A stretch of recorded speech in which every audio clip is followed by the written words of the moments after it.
हाँ जी, नमस्कार दोस्तों। अब देखिए, कुछ प्रश्न हम पॉलिटिकल साइंस के जो रीट 2021 के जो संविधान के बारे में और राष्ट्रपति और उपराष्ट्रपति के बारे में हम कुछ प्रश्न आज डिस्कस करेंगे। तो देखिए, हमारे पास राष्ट्रपति और उपराष्ट्रपति के बारे में आज हम पढ़ेंगे। पहला प्रश्न है, 42वें संविधान संशोधन द्वारा सन 1976 में राष्ट्रपति शासन की अवधि 6 माह से बढ़ाकर कितनी कर दी गई है? तो देखिए, 6 माह से बढ़ाकर 12 माह कर दी गई है। राष्ट्रपति शासन किसी भी राज्य विशेष में लागू होता है जब वहाँ की जो विधान मंडल है उनको लगे कि वहाँ पर शासन सुचारू रूप से नहीं चलाया जा सकता है, तो वहाँ पर राष्ट्रपति शासन के लिए अनुशंसा करते हैं। तो पहले एक बार जब वो अनुशंसा करते हैं तो 6 माह के लिए, ठीक है, उसके बाद दोबारा 6 माह के लिए और बढ़ाया जा सकता है, और इस प्रकार करके 12 माह तक 42वें संविधान संशोधन में 6 माह तक था एक बार में। उसके बाद कितना कर दिया गया? एक बार के लिए 12 माह कर दिया गया, 1 साल कर दिया गया। और उसके बाद में देखिए, अनुच्छेद 356 के अंतर्गत राष्ट्रपति शासन आता है। और इसमें होता क्या है कि फिर बाद में राज्य जो विधानमंडल के जो कानून हैं, जो भी विधानमंडल के जो विषय हैं, उन पर कानून बनाने का अधिकार किसको हो जाता है? संसद को प्राप्त हो जाता है। इसके बाद भारत के राष्ट्रपति के महाभियोग के बारे में कौन से अनुच्छेद में वर्णित है? तो भारत का जो राष्ट्रपति है अनुच्छेद 61 के अंतर्गत महाभियोग, और महाभियोग भी क्यों लगा सकते हैं? संविधान के अतिक्रमण करने पर, यदि संविधान का अतिक्रमण करने के कारण ही उन पर महाभियोग लगाया जा सकता है, और महाभियोग की प्रक्रिया द्वारा उन्हें हटाया जा सकता है, अन्यथा नहीं हटाया जा सकता।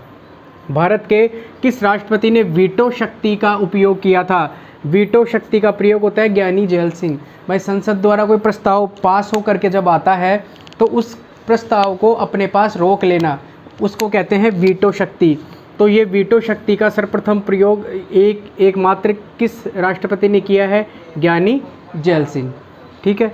राष्ट्रपति का निर्वाचन में निर्वाचक मंडल द्वारा अनुच्छेद है कि भाई राष्ट्रपति का जो निर्वाचन होता है वो किस अनुच्छेद में आता है? तो अनुच्छेद 54 के अंतर्गत राष्ट्रपति का निर्वाचन है वो एक निर्वाचक मंडल द्वारा होगा, ऐसा कहा गया अनुच्छेद 54 में।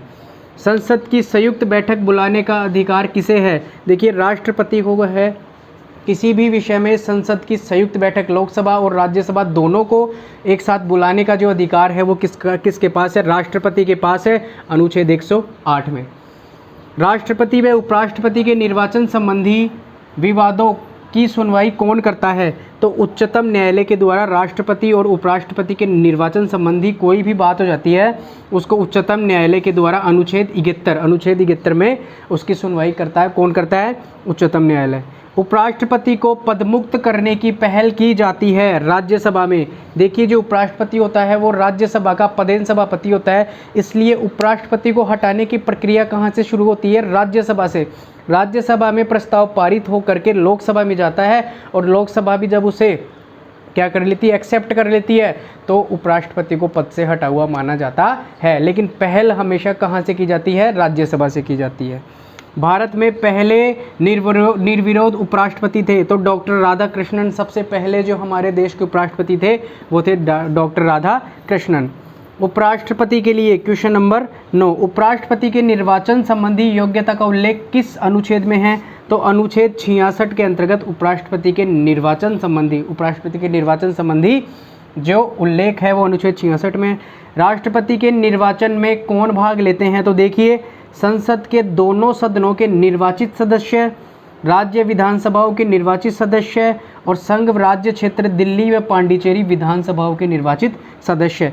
केवल राष्ट्रपति के निर्वाचन में केवल जो निर्वाचित सदस्य होते हैं संसद के विधानसभाओं के, वे ही भाग लेते हैं, मनोनीत सदस्य भाग नहीं लेते हैं। मनोनीत सदस्य अगर उनको हटाना होता है तब मनोनीत सदस्य भाग लेते हैं, अन्यथा जब उनकी नियुक्ति की जाती है उस समय जो संसद के सदस्य होते हैं वो निर्वाचित सदस्य भाग नहीं लेते हैं। राष्ट्रपति शासन की अधिकतम अवधि कितनी है? ये प्रश्न आपके पूछा गया है कि राष्ट्रपति शासन, किसी क्षेत्र विशेष में राष्ट्रपति शासन लग जाए तो उसकी अधिकतम अवधि क्या है? 3 वर्ष। 3 वर्ष से अधिक राष्ट्रपति शासन नहीं रह सकता है। उपराष्ट्रपति को शपथ किसके द्वारा दिलाई जाती है? तो देखिए, उपराष्ट्रपति को शपथ राष्ट्रपति के द्वारा दिलाई जाती है। उपराष्ट्रपति को जो शपथ दिलाई जाती है वो राष्ट्रपति के द्वारा दिलाई जाती है, और राष्ट्रपति को शपथ सर्वोच्च न्यायालय का जो मुख्य न्यायाधीश है उसके द्वारा शपथ दिलाई जाती है। दोनों में कंफ्यूज ना होए, दोनों अलग अलग क्वेश्चन हैं। इसके बाद में है, उपराष्ट्रपति का प्रावधान कौन से संविधान से लिया गया है? भाई, उपराष्ट्रपति की नियुक्ति का प्रावधान कौन से संविधान से? संयुक्त राज्य अमेरिका के संविधान से लिया गया है। उपराष्ट्रपति, हमारे जो देश में जो उपराष्ट्रपति का जो पद है, संयुक्त राज्य अमेरिका के संविधान से लिया गया है। उपराष्ट्रपति राज्यसभा का पदेन अध्यक्ष होता है। भाई, ये सत्य है या असत्य है? तो ये बात एकदम सत्य है कि जो उपराष्ट्रपति होता है वो राज्यसभा का पदेन क्या होता है? अध्यक्ष होता है। पदेन अध्यक्ष होता है। कौन होता है? उपराष्ट्रपति। कौन होता है? उपराष्ट्रपति। इस प्रकार से ये हमारे कुछ क्वेश्चन 13 प्रश्न हैं। 13 प्रश्न हमने राष्ट्रपति और उपराष्ट्रपति के बारे में मोस्ट इम्पोर्टेंट जो क्वेश्चन थे वो पढ़े हैं। इनको आप अच्छे से देखें और आने वाली एग्ज़ाम की तैयारी में ये महत्वपूर्ण साबित होंगे, और आप अच्छे से तैयारी करें। और मेरे इस वीडियो को आप लाइक करें, अपने दोस्तों तक पहुंचाएं, शेयर करें और अब मेरे चैनल को सब्सक्राइब ज़रूर करें। धन्यवाद।